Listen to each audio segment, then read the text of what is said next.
So far in our cruising experience, we've discovered that finding water is one of the more challenging tasks. Marinas welcome you at their dock to purchase fuel, yet taking up dock space for the slow filling of the water tanks frustrates them. In one experience, we had topped off our fuel tanks, and while we were still filling our water tanks, a dock hand told us his manager needed us to leave even if we hadn't finished with the water, because they had customers waiting to fuel. Welcome to Sailing Out of Sight. We're Craig and Diane, and this is our stowaway Bonnie. Please remember to subscribe and give us a thumbs up. Bottoms up. Well, the Watermaker finally got in, so I'm going to go pick the Watermaker up from the front office. Seawater Pro. We'll see how that little project goes. It'll be interesting. They always are. Head scratchers, knuckle busters. Are you sure you want to do this?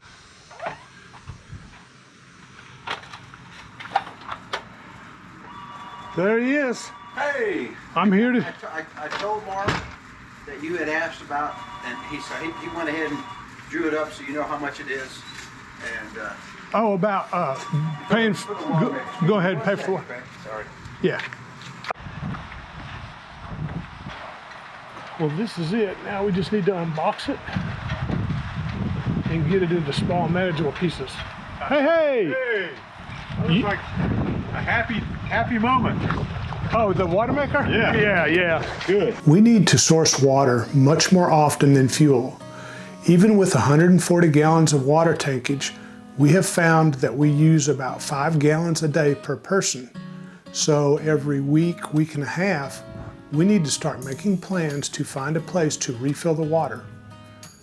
We can get by on less, yet rationing our daily water usage because sourcing water is inconvenient is not what we consider living the dream. The more remote you are, the more complicated it is to find a water source. We're gonna run out of drinking water. What we want is a continuous freshwater supply so that we no longer have to plan our weeks around how much longer our water might last. Even though our tank is sanitized and our water is theoretically potable, we only drink it directly after further charcoal filtration. Most of our potable water is used for cooking, cleaning, and bathing. Our solution is to install a marine water maker. Although it may sound techy, a marine water maker uses reverse osmosis technology to filter out salt and other impurities to produce potable or clean water for human consumption. Water makers, technically known as desalination units, use reverse osmosis, RO, to make drinking water. By forcing the salty water against one side of the RO membrane, the resulting fresh water is piped to the vessel's water tanks. The remaining brine is discharged overboard. You doing your chin-ups? Yeah. Finally got a water maker that showed up. There's too many pieces and we really don't have a place to lay it all out and show you everything all at once. Trying to get ready to go home. So we're gonna try to get everything mounted and worry about the electrical later. We got all the plumbing done. Now the last step to our plumbing is to install the water maker. As usual, one decision creates more questions. Installing a water maker means determining how much tankage we need, what capacity do we want, should the water maker be AC or DC powered? Finally, where do we put it? We bought a Seawater Pro, the AC version, so alternating current, 40 gallons an hour, which means we got 2 membranes. We chose Seawater Pro for several reasons. One, they're manufactured nearby in Florida. Their customer service and advice was excellent. Their pricing was very competitive, and they don't use proprietary components.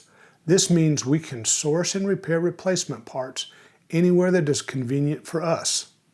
It's the same wattage whether you run 2 membranes or 1 membrane. but with 2 membranes you get twice the output for that wattage. So that's why we decided to go with the 40 gallon an hour. And we went with the AC version. I thought we were going to go with DC because I thought that sounded like a great idea. But we've got AC through our inverter because we've got a 3,000 watt inverter, which is plenty large enough to run an AC Watermaker.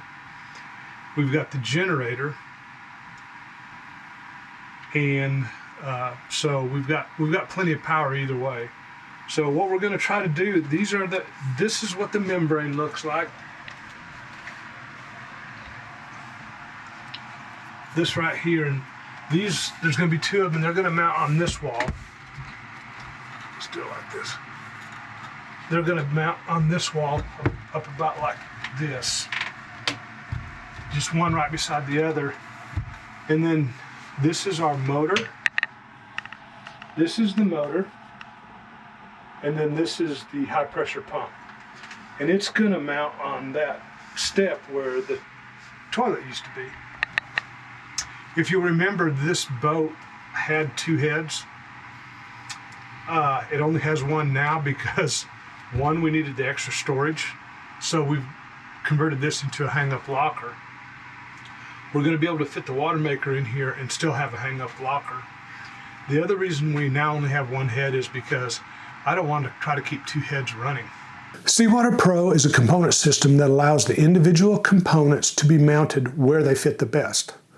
All you need to do is plumb the components in the correct order or sequence. We're going to try to get these big pieces mounted, and then all the other components will fit in around. I think we've got it located, so we're going to drill our first hole, and that will tell us how good of a job we did. Are you sure you want to do this? You gonna go see where that hole came out on the other side? Yep, right here on the wall.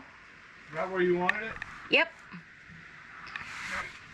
You want to explain why we're drilling through the wall and not just mounting? Oh. Because the straps that come with this would work really well if you were hanging it horizontal. But because we're hanging it vertical like this, really only 2 of the straps would be able to hold any weight. So what you'll see is we're putting some through bolts through the wall that this filter will set down on. And so we'll let this wall support most of the weight down at the bottom. It'll make it for a much more stout installation.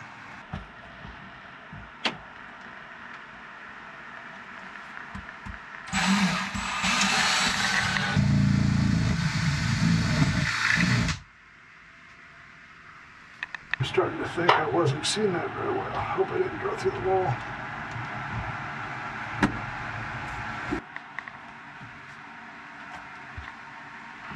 Show a view. And this bolts onto the end of here, so it's really only that long.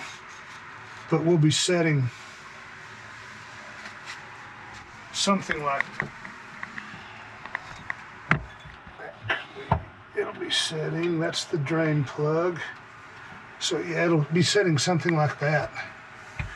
So I think it's going to end up being a good spot for it. I really do. Yep. Yep, I'd rather have water than a potty. We figured out where we're going to mount our strainer and our boost pump. And that would be down in this hole. So that right there is our through hole in the valve to shut water off coming from the sea. I'm going to remove these hoses, and that macerator pump is going away because it's part of the forward head that we don't use. And then right down there we'll mount our strainer and our boost pump. The boost pump supplies water to the high pressure pump.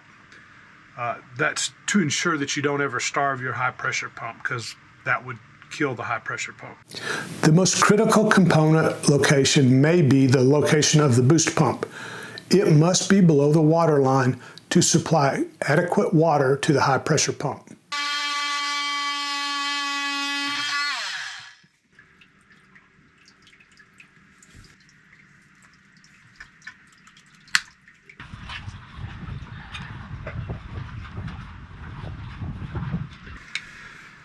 So luckily there was already a board down. That's where the macerator pump was that we took out. We had our through hole already in place. Got onto it with 1 inch. Goes around, makes a curl, comes through this strainer. And my screws aren't tightened down yet. Through the strainer and then through the booster pump that sends it to the high pressure pumps and the filtration system. The only thing left to do here is to string this cable back to the control panel, and the control panel will be on that wall right over there. Another big thing, that's the only part that's really not part of the C-Pro kit. They send you the boost pump, but getting the strainer and figuring out where you're going to put it and all that is up to you. This needs to be below the water line for sure, because it's not a self-priming pump. So it needs to have a flooded inlet or it will not work.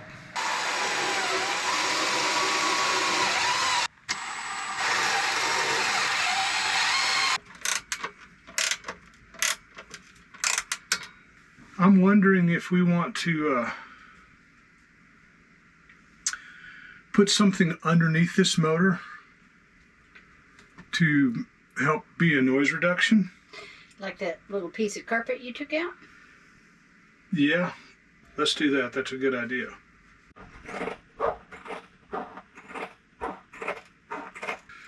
That was my first thought.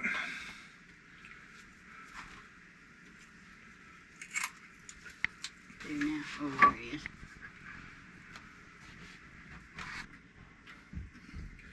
So this is the motor. Don't confuse the motor with the pump. This is the pump.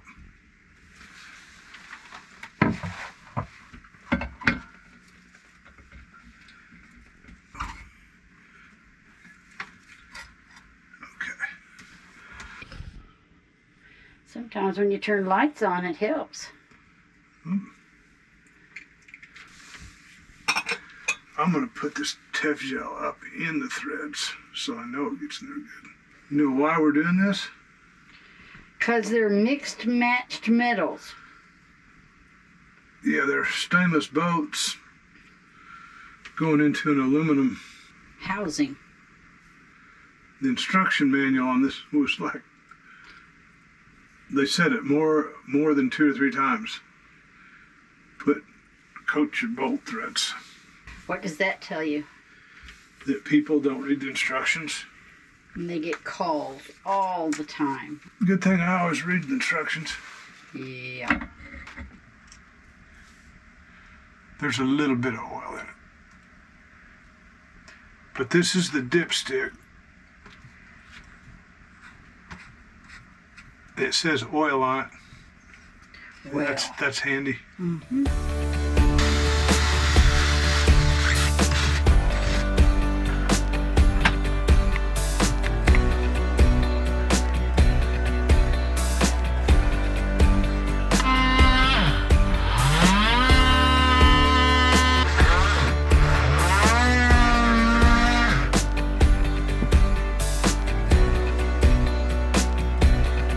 Good morning. The project today is a big one. So what we have to do is we need to get into the forward cabin because we need to hook up the Watermaker, the produced water, to the inlet of the water tank. We also have to hook up our pressure sensor for our tank level indicator. So in order to do that, what makes this so fun is all of this has to leave so that we can get into the top of this, right underneath this bed. That's a platform for the forward berth bed, but the water tank and the inlet that we need to get access to is down there. All that stuff has to go somewhere else. It could be a huge project, or it could be simple. A lot of times our projects get really simple. Yeah, they don't. They never are. Let's get at it. See how bad it really is.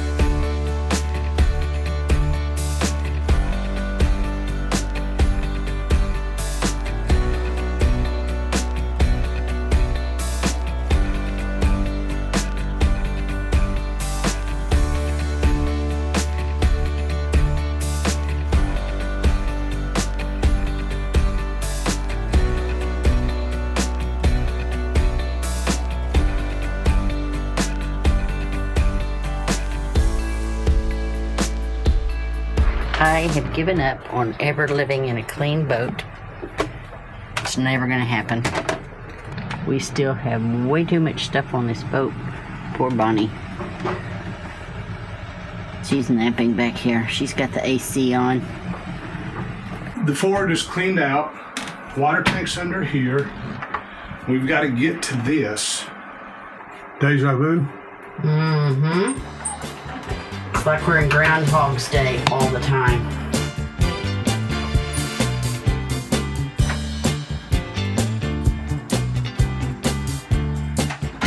Got them all? Got them all.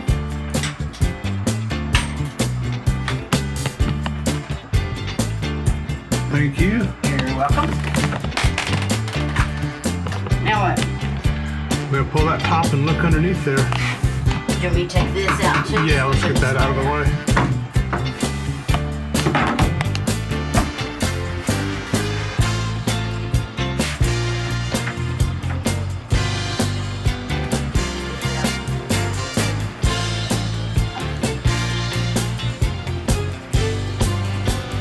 I think what we should do now is go ahead and run our product hose from the Watermaker and get it up here. Then we'll figure out what fitting works best on it. The good news is I gotta get in there to get the hose through. In there, he's meaning in our junk closet. Okay. So this will connect in here. We've got just enough left. It goes down and into the nastiness down here. I don't think you can see that, but there's a hole right there. And then from there it goes through the bulkhead down here. It runs to this bulkhead, and this is the produced water line. It goes there, then it goes up there. Through this watertight bulkhead, there's a little hole up here high, and then it'll go up and hook up there.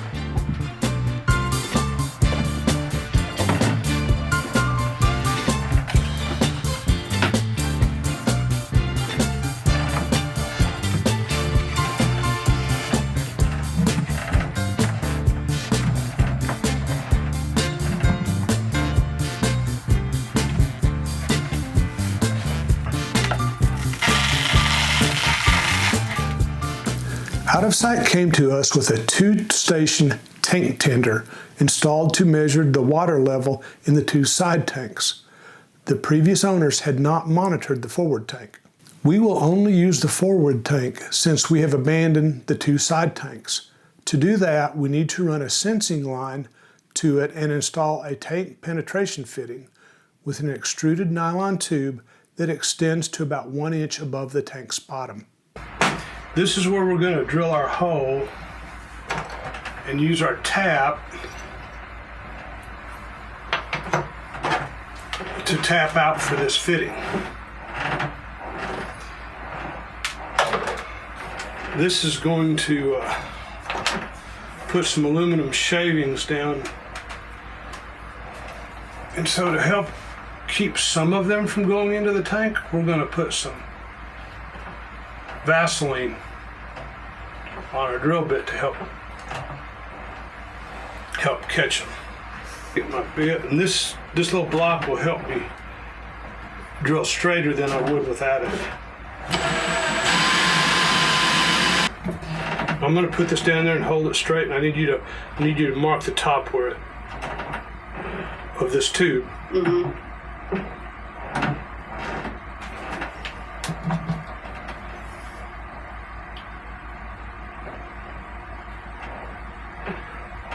That's deep.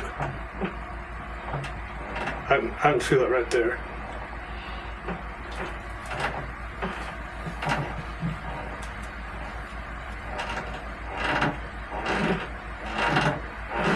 Okay. You want it to there? No, I want to know what that The mark is 29. 29 So at the bottom of the mark. So we want to measure from here and cut it off at 28. There. Now we've got a 1032 tab.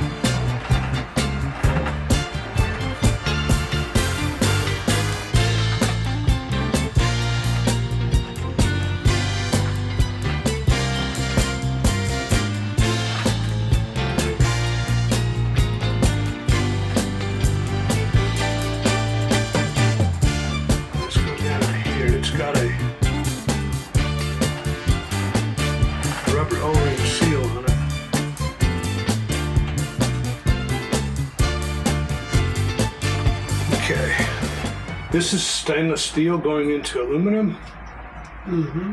So I want to put some Tef gel on it. This is what we currently have. And I've got all the hoses run. Now we need to run the wiring. Since we don't need the shower drain pump anymore or the toilet switch, my plan is to use a box like this for a junction box. Because as you'll see, we'll have wiring run from these breakers. We'll have incoming wiring, power, and then these breaker protected switch legs going back to the high pressure pump and to the booster pump that's down below.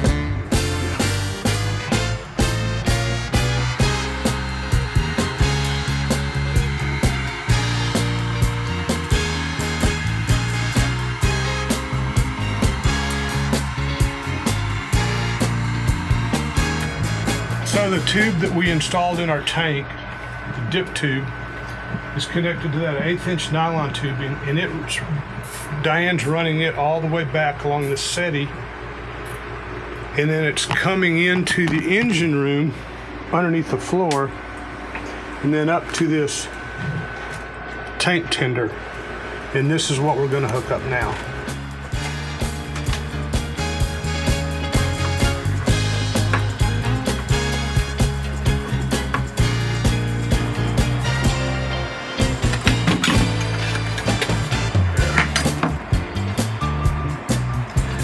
These are the tubes going to our old tank. Craig is going down inside there. A few things I prefer about the tank tender technology over other level sensors is, number one, it's already there and we don't have to buy it. Two, it's a simple pneumatic system and it's easy to troubleshoot if something goes wrong. It's also accurate to within plus or minus 1%. Requires no maintenance, electricity, or batteries.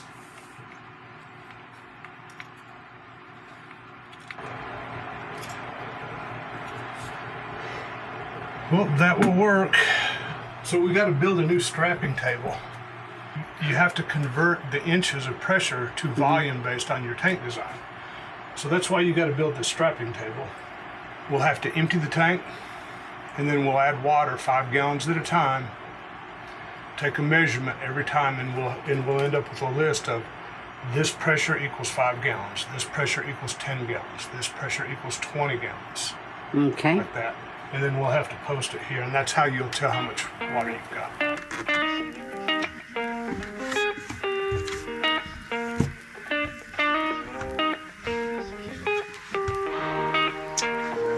panel. Installing the Watermaker has been a lot of work, but it is something a cruising couple can complete as a DIY project. While Watermakers are not inexpensive and they do consume a lot of electrical power, we are looking forward to the cruising season when we can carry our freshwater source with us, freeing ourselves to stay anywhere we choose as long as we like. Follow us on YouTube, Instagram, and Facebook. Don't forget to subscribe, give us a thumbs up, and ring the little bell. Bottoms up! Thanks for watching.